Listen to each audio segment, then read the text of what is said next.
Hello everyone. Back again with film recaps. In this video, I'm going to recap one of a horror drama films from 2021, titled The Exorcism of God. Before we get to the storyline, I'd like to wish everyone a happy and great day. Without further ado, let's get straight to the storyline. The film opens with a man rushing in panic to Father Peter, a young Catholic pastor. The man promptly asks him to perform an exorcism on Magali, a woman whose heart is about to give out if Balban, the evil spirit within her, isn't exorcised by tonight.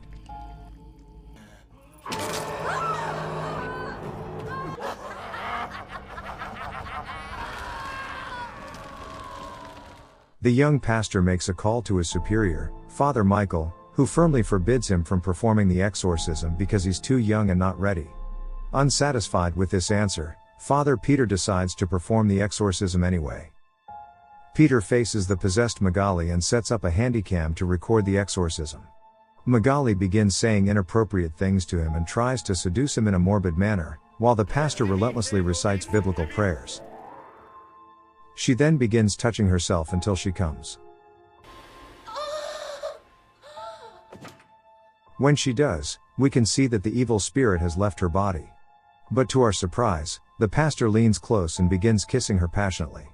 When he pulls away, we learn that Balban, the evil spirit, has transported itself into the pastor's body.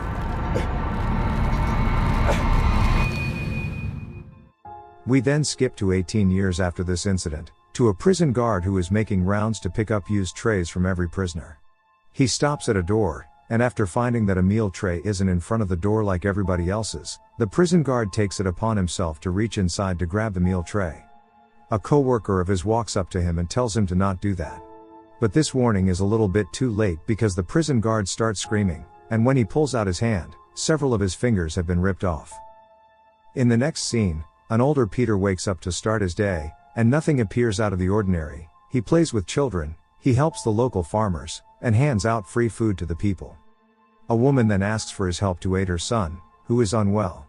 The pastor visits the woman's house to check on the boy, and we learn that the pastor has a reputation of being a saint among the people. The boy gets rushed to the hospital, and the pastor briefly sees Magali dressed as a sister, but upon a blink of an eye, he realizes that it's another woman entirely. It is Adriana, a sister who serves with him in town. The sister and a doctor come up to the boy and we learn that they have been dealing with a plague, and they are desperate because so many children have died from it, and this boy might be next to die too. In the next scene, Father Peter leads a sermon, and prays for the town's children to be cured from their illness. After the sermon, his friend Nelson informs him that 4 children have died from the plague this week. The two walk up to the bell tower, and Nelson tells Peter he shouldn't beat himself up for what he did when he was possessed 18 years ago. Father Peter still feels guilty regardless, and says that this plague is a punishment for his sins. He tells Nelson that he confessed to Father Thomas about what he had done, and for his penance, Father Thomas told him to confess this to the bishop, which was something Peter could not go through with in the past, but he's ready to do it now. Nelson tells him that confessing to the bishop is a stupid decision, and he might get excommunicated because of it. Father Peter is aware of this possibility, but still feels that this is the only right thing to do. He drives up to visit the bishop in Mexico City, and takes out the tape to show it to him in order to receive his penance. But the bishop begins to shower him with compliments, and tells him that the Vatican is in awe of the miracle he performed 18 years ago. The bishop proceeds to hand him a folder, containing details about a large sum of donation the Vatican is handing out to him to help the town he serves. Realizing the money may help the town, he backs out from confessing and uses the money to buy medical supplies to help with the plague instead. However, at night, Father Peter is still burdened by guilt. He voices his regret in his evening prayer, while memories of the incident replay in his head.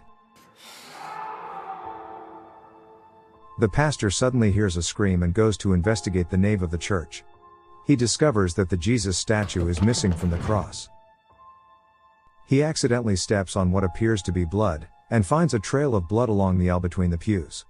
He begins to follow it, right when this happens. You okay? Thinking it's an injured man, he approaches the figure. Shaken, he stands up and begins praying for Christ to protect him. But then, Luckily, it was just a nightmare. Just in time, his phone starts ringing, where the man on the line introduces himself as Uribe, the warden of the Sagrado Corazon prison. He claims that there is something wrong with a prisoner, and that the prisoner specifically asked for Father Peter's help.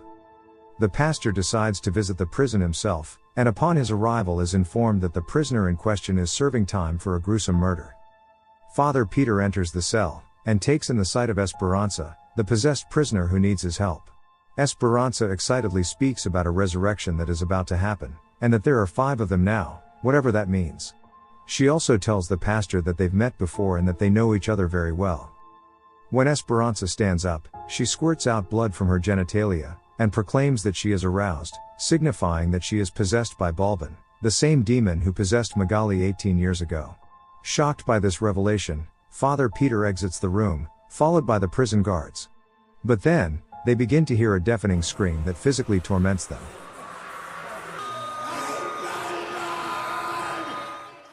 After what happened, Father Peter just about to give up on the case, until Esperanza's mother shows up. As it turns out, it is Magali, the woman he exorcised in the beginning of the movie, and Esperanza is their daughter. Yes, you heard that right. Esperanza is Father Peter's daughter. They take a stroll alone in the yard, and Magali tells him that she still could not cope with the fact that he raped her 18 years ago. Father Peter defends himself by insisting that he was possessed at the time, hence he had no control over his actions. Magali closes the argument by telling him that regardless of what actually happened, the only way he could make up for all the trauma and suffering he caused her is by saving their daughter. At night, he lies awake, thinking about everything he learned today. And then all of a sudden, Father Peter begins groaning, as if in pain. He begins praying with all his might while the figure under the blanket draws closer and closer. Luckily, the figure disappears, but suddenly a pair of hands pull him into the bed. He sees a glimpse of scary Jesus atop him before he jolts awake. On the next day, the sick boy from earlier has now died from the mysterious plague. Despite this, Father Peter tries to carry on with his day by entertaining several orphans. Magali comes by to renew her vow as a sister, and we are shown a flashback scene, back when Magali was still a cheerful, proud sister of the church. She tucks the orphans to bed by singing them a song while Father Peter watches her in awe. It is clear that he is attracted to her. Back in present time, Father Peter confronts the bishop to ask his permission to perform an exorcism on Esperanza. The bishop trusts him, so he gives his approval straight away. Father Peter announces that this time, he is inviting someone else to help him conduct the exorcism, who is none other than Father Michael. They embrace each other upon his arrival. Later that night, Father Peter decides to burn the tape recording of his shameful exorcism 18 years ago. Father Michael comes up to him to ask what's troubling him, and he tells Father Michael about how he keeps seeing a possessed Jesus in his nightmares. Father Michael theorizes that this must mean Balban is trying to possess Peter. Not far from the scene, Sister Adriana is about to commence her evening prayer in front of a statue of Saint Mary. However, a drop of blood suddenly falls from the ceiling, and the statue of Mary is gone when she opens her eyes. She finds a blood trail and follows it. She unveils a piece of cloth at the end of the blood trail, and comes across a sight of a mutilated baby. Horrified, she staggers back, but a disfigured Mother Mary approaches behind her.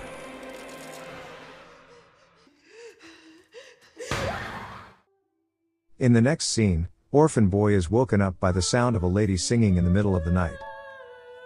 He walks up to the open door and shuts it. But then, the voice wakes all the orphans, and they scream in fear when the door gets knocked down by a possessed Sister Adriana. Possessed Adriana enters the room to attack the children. Magali stops her by tackling her to the ground. This is of course not enough to stop her, but luckily, Father Michael and Peter arrive at the scene just in time and begin chanting prayers. They apprehend the possessed Adriana, and one of them puts a cross to her forehead until she falls unconscious. Realizing they have no time to waste, Father Peter and Michael decide to perform Esperanza's exorcism immediately.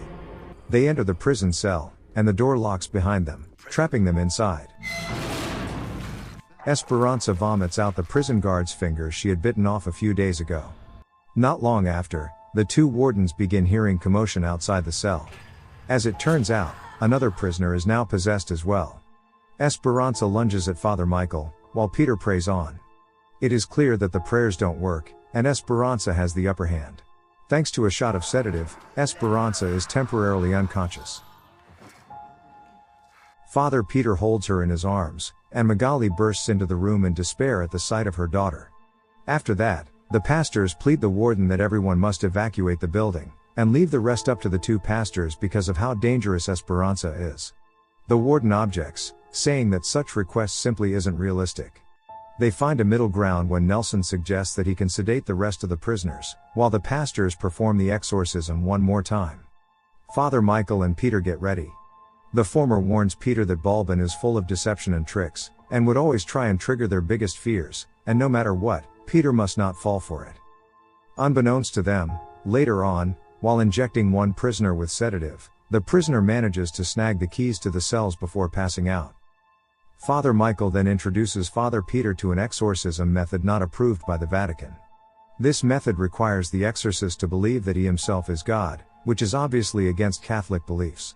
He claims that as long as the exorcist does not carry a worldly sin, the prayer should work. Before starting the exorcism, Father Peter apologizes to Magali and admits that back then, he was in love with her but wasn't willing to admit it. He then proceeds to enter the building. The two pastors tread through the main hall, right when the power goes out. They proceed anyway and head straight to the cell where Esperanza is held. They look around for Esperanza but doesn't find her. Instead, the door shuts behind them. Out in the halls, Nelson, who just finished sedating the prisoners, finds a dead guard and panics. Nearby, a prisoner is out of her cell, crying and covered in dried blood. Nelson approaches her with a sedative, but then Father Michael and Peter exit the cell and now try to find Nelson. They find him crawling on the floor, heavily injured and bleeding out. He croaks out one word to Father Peter. Suddenly, 3 prisoners sneak up behind the two pastors. All of them are clearly possessed. Father Michael pulls out his cross and begins reciting a prayer, right when possessed Esperanza arrives and begins walking up towards Father Peter. The two pastors are now reciting their prayers, though they soon realize that their efforts are futile. Nelson tackles Esperanza to protect Father Peter, and as a result, Esperanza kills him. The two pastors start to run, but Father Michael falls shortly behind and tussles with a possessed prisoner on the ground. He stabs her on the throat and resumes running. The two pastors enter a room and blockade the door with furniture. Father Michael is livid. He says that the prayer they recited did not work, meaning that Father Peter must be carrying some sort of sin. Peter finally confesses that Esperanza is his daughter. At this point, Father Michael is heavily disappointed and tells him that they're doomed, because apparently, Father Michael cannot defeat Balbin either, for he sold his soul to the devil to defeat Balbin in the past, and now that Balbin has come back, he is coming to get Father Michael. Father Michael collapses to the floor and tells Peter that no matter what happens, he should never strike a deal with Balbin. The possessed prisoners break through the door right after, forcing Peter to leave Father Michael behind for the devil to devour him. Father Peter goes hide in a room, and decides to record a video of himself confessing to raping Magali 18 years ago, and that he fathered Esperanza as a result. He sends this confession to the bishop, before exiting the room to face Balbin. Now that Father Peter has fulfilled his penance, he manages to exorcise the 3 prisoners. But his fight is far from over. A disfigured Jesus enters the room and crawls towards him. But he manages to eat him away with yet another prayer. Suddenly, Esperanza comes up behind him and knocks him out. When Father Peter wakes up, he is strapped to a chair, and possessed Esperanza presses an upside-down cross to his forehead, while reciting a twisted version of Our Father. She tells him that she is going to exorcise God out of him. Meanwhile, Sister Adriana wakes up in the hospital, surrounded by sleeping children. The doors across the room shut closed and the children begin having seizures. A demonic Virgin Mary enters the room, and begins torturing her with its demonic powers. Inside the prison, Possessed Esperanza aka Balbin is performing a reverse exorcism, and tries to expel God out of Father Peter. Peter summons up the strength left inside him, and begins reciting a prayer to counteract Balbin's spells.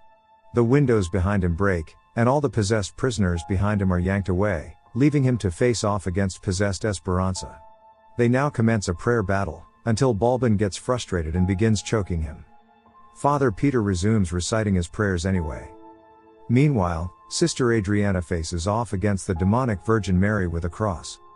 Balbin shrieks in pain and falls to the floor, allowing Father Peter to recite his prayers more clearly now. Holy Spirit, Cornered, Balbin tells him that he will leave Esperanza's body, but when he does, he shall take the orphan souls with him.